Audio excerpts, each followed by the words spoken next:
আসসালামু আলাইকুম রহমতুল্লাহ। আজ এক হোমিওপ্যাথিক শিক্ষার্থী আমাকে প্রশ্ন করেছিলেন, স্যার, মায়াজম, সোরা, সাইকোসিস এবং সিপিলিস সম্পর্কে হোমিওপ্যাথিক দর্শনের কিভাবে আমি তা অনুসন্ধান করে বের করব।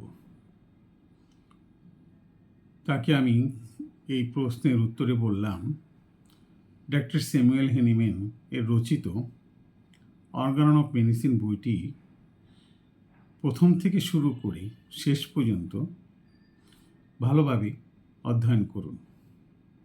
তারপর তার ভিতরকার লেখাগুলোকে আপনি প্রশ্ন করুন এবং সে সম্পর্কে চিন্তা করুন এবং সেই লেখাগুলো সম্পর্কে উপলব্ধি করার চেষ্টা করুন।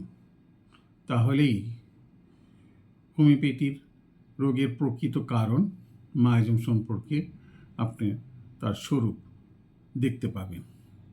আল্লাহ হাফেজ।